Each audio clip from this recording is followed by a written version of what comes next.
नमस्कार, स्वागत है आपका YouTube चैनल छत्तीसगढ़ टुडे में। आज हम छत्तीसगढ़ करंट अफेयर 2021-22 के रिवीजन सीरीज के महत्वपूर्ण प्रश्नों को हल करेंगे। तो चलिए शुरू करते हैं। पहला प्रश्न है, प्रदेश में किस जिला पुलिस द्वारा निजात अभियान प्रारंभ किया गया है? इसका आंसर है कोरिया जिला पुलिस द्वारा। राज्य के कोरिया जिला पुलिस द्वारा निजात अभियान प्रारंभ किया गया है।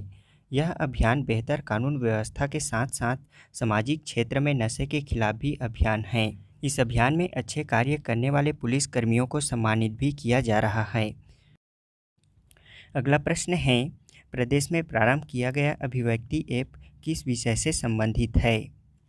इसका राइट आंसर है महिलाओं की सुरक्षा से। बता दें कि छत्तीसगढ़ राज्य सरकार द्वारा महिलाओं की सुरक्षा के लिए मुख्यमंत्री ने अभिव्यक्ति ऐप लॉन्च किया है। इस ऐप को छत्तीसगढ़ के पुलिस विभाग द्वारा तैयार किया गया है। इस ऐप के माध्यम से राज्य की महिलाओं को तत्काल सहायता दी जाती है। इसमें यूज़र के लोकेशन के हिसाब से SOS बटन दबाते ही यूज़र के पास त्वरित पुलिस सहायता पहुंचती है। इस ऐप के माध्यम से महिलाएं कहीं से भी अपनी शिकायत पुलिस के पास दर्ज करा सकती हैं, यानी अब महिलाओं को थाने जाने की ज़रूरत नहीं पड़ेगी। इसके अलावा राज्य की महिलाएं अपनी सुरक्षा को लेकर सुझाव भी पुलिस विभाग तक पहुंचा सकती हैं। इस ऐप को मोबाइल के प्ले स्टोर से अभिव्यक्ति ऐप सर्च कर डाउनलोड किया जा सकता है। अगला प्रश्न है, इस गणतंत्र दिवस के अवसर पर छत्तीसगढ़ से किसे सेना पदक से सम्मानित किया गया है? इसका आंसर है मेजर जनरल सुधीर शर्मा को। दुर्ग जिला पाटन के रहने वाले मेजर जनरल सुधीर वर्मा को गणतंत्र दिवस 2022 में सेना पदक से सम्मानित किया गया है। छत्तीसगढ़ राजभाषा आयोग का गठन कब किया गया था? इसका आंसर है अगस्त 2008 में। छत्तीसगढ़ राजभाषा आयोग का गठन अगस्त 2008 में किया गया था। छत्तीसगढ़ी भाषा को भारतीय संविधान की 8वीं अनुसूची में विशेष दर्जा दिलाने के लिए अगस्त 2008 में छत्तीसगढ़ राजभाषा आयोग का गठन किया गया था। इस विधेयक का नाम छत्तीसगढ़ राजभाषा संशोधन विधेयक 2007 है। यह विधेयक 28 नवंबर 2007 को पारित किया गया था और इसी वजह से 28 नवंबर को प्रतिवर्ष छत्तीसगढ़ी दिवस अथवा छत्तीसगढ़ी राजभाषा दिवस मनाया जाता है। अगला प्रश्न है, छत्तीसगढ़ राज्य अलंकरण 2021 में चंदूलाल चंद्राकर स्मृति पत्रकारिता पुरस्कार हिंदी प्रिंट मीडिया और हिंदी इलेक्ट्रॉनिक मीडिया के लिए किन्हें सम्मानित किया गया है? इसका आंसर है चंदूलाल चंद्राकर स्मृति पत्रकारिता पुरस्कार हिंदी प्रिंट मीडिया के लिए अंबु शर्मा को तथा हिंदी इलेक्ट्रॉनिक मीडिया के लिए अंशुमन शर्मा को सम्मानित किया गया है। वे पूर्व लोकसभा सांसद, पूर्व केंद्रीय मंत्री और पत्रकारिता के पुरोधा थे। छत्तीसगढ़ से राष्ट्रीय समाचार पत्र के संपादक पद पर पहुंचने वाले वे प्रथम व्यक्ति थे। अगला प्रश्न है, राज्य में मक्का आधारित इथेनॉल संयंत्र कहाँ स्थापित किया जाएगा? इसका आंसर है कोंडागांव जिले में। मां दंतेश्वरी मक्का प्रसंस्करण एवं विपणन सहकारी समिति मर्यादित द्वारा मक्का आधारित 80 KLPD क्षमता के इथेनॉल संयंत्र की स्थापना लगभग 136 करोड़ रुपए की लागत से किया जाएगा। इस प्लांट में हर साल 63,600 मीट्रिक टन मक्के का उपयोग इथेनॉल निर्माण में किया जाएगा। बादल का पूर्ण रूप क्या है? यह प्रदेश के किस स्थान में है? बादल का पूर्ण रूप है Bastar academy of dance art and language. यह प्रदेश के बस्तर जिला के आसना ग्राम में खोला गया है, जिसका लोकार्पण मुख्यमंत्री भूपेश बघेल द्वारा अक्टूबर 2021 में किया गया। इसकी स्थापना 5 करोड़ 71 लाख रुपए से किया गया है। बादल एकेडमी का उद्देश्य बस्तर के विभिन्न जनजातीय संस्कृतियों को एक पीढ़ी से दूसरी पीढ़ी तक हस्तांतरण करना तथा बाकी देश दुनिया को इसका परिचय कराना है। अगला प्रश्न है, छत्तीसगढ़ का सबसे बड़ा पक्षी विहार का निर्माण कहाँ किया जा रहा है? इसका राइट आंसर है बस्तर जिला जगदलपुर के लामनी पार्क में। बस्तर जिला जगदलपुर के लामनी पार्क में राज्य का सबसे बड़ा पक्षी विहार का निर्माण किया जा रहा है। इस पक्षी विहार में 20 प्रजातियों के पक्षियों को रखा जाएगा।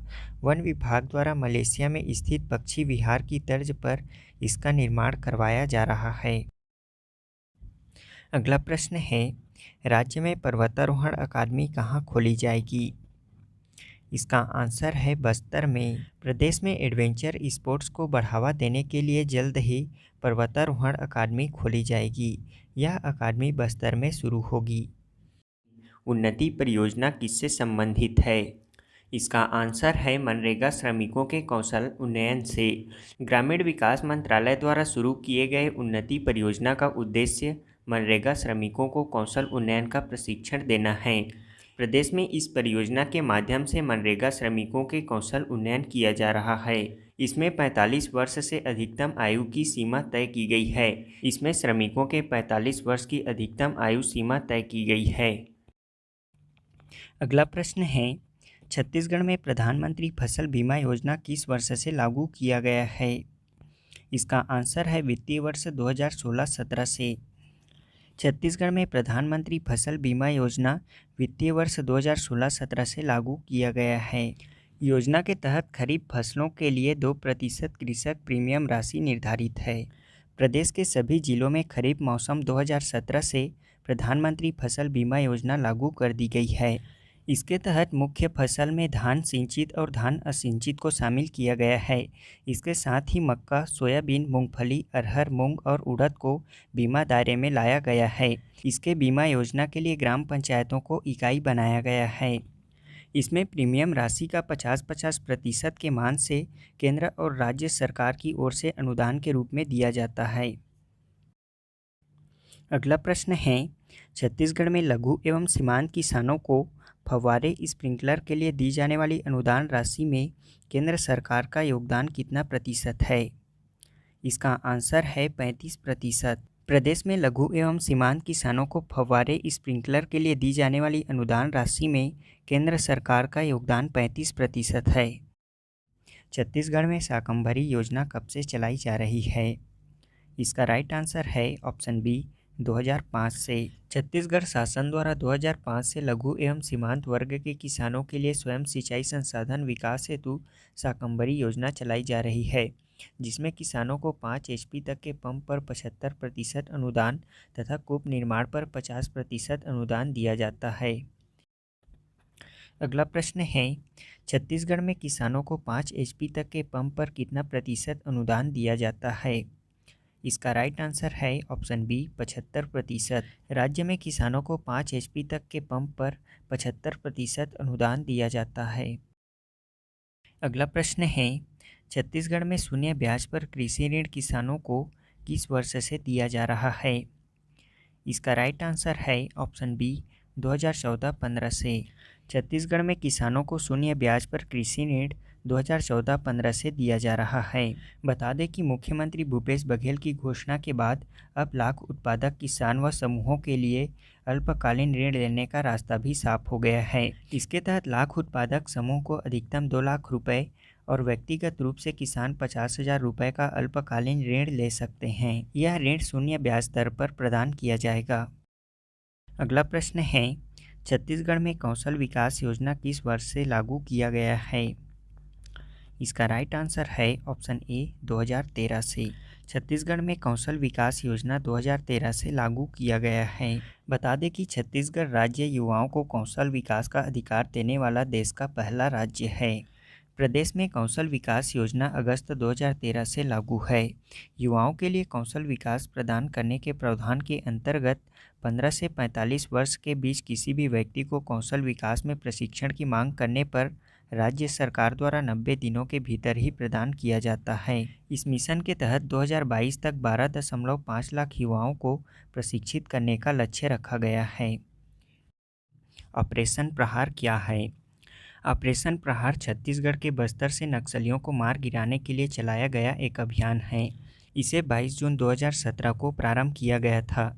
यह ऑपरेशन प्रहार 56 घंटे तक चला था और वहीं ऑपरेशन प्रहार 2 7 नवंबर 2017 को 2000 टास्क फोर्स के साथ स्टार्ट किया गया था। इस अभियान में STF, ANTF, CRPF और DRG के टीम ने एक साथ काम किया था। अभी से राज्य के नक्सल प्रभावित जिलों में नक्सलियों के खिलाफ ऑपरेशन को नई धार देने के लिए सुरक्षा एजेंसियों को बड़ी तैयारी करने के निर्देश दिए गए हैं। इसमें UAV को नक्सलियों के खिलाफ ऑपरेशन के लिए बड़ा हथियार बनाया जाएगा। इसमें ऑपरेशन के दौरान 360 डिग्री कैमरे के जरिए नक्सलियों के खिलाफ ऑपरेशन पर नज़र रखी जाएगी और साथ ही नक्सल एम्बुश को डिटेक्ट करने के लिए पेट्रोलिंग डॉग्स का भारी संख्या में प्रयोग किया जाएगा। यूनियन होम मिनिस्ट्री ट्रॉफी राज्य के किस पुलिस ट्रेनिंग इंस्टीट्यूट को प्रदान किया जाएगा? इसका राइट आंसर है राजनांदगांव पुलिस ट्रेनिंग इंस्टीट्यूट को। पुलिस ट्रेनिंग इंस्टीट्यूट राजनांदगांव को बेस्ट पुलिसिंग ट्रेनिंग इंस्टीट्यूट के लिए यूनियन होम मिनिस्ट्री ट्रॉफी से सम्मानित किया जाएगा। बता दें कि केंद्रीय गृह मंत्रालय द्वारा वर्ष 2020-21 हेतु सेंट्रल जोन के लिए पुलिस ट्रेनिंग इंस्टीट्यूट राजनांदगांव को बेस्ट पुलिस ट्रेनिंग इंस्टीट्यूट के लिए यूनियन होम मिनिस्ट्री ट्रॉफी प्रदान करने की घोषणा की गई है। अगला प्रश्न है, एशिया बुक ऑफ रिकॉर्ड्स में दर्ज सुनो रायपुर किस तरह का अभियान है? इसका आंसर है रायपुर पुलिस का सड़क सुरक्षा और यातायात जागरूकता अभियान। बता दें कि एशिया बुक ऑफ रिकॉर्ड्स और इंडिया बुक ऑफ रिकॉर्ड्स में रायपुर पुलिस का सड़क सुरक्षा और यातायात जागरूकता अभियान दर्ज किया गया है।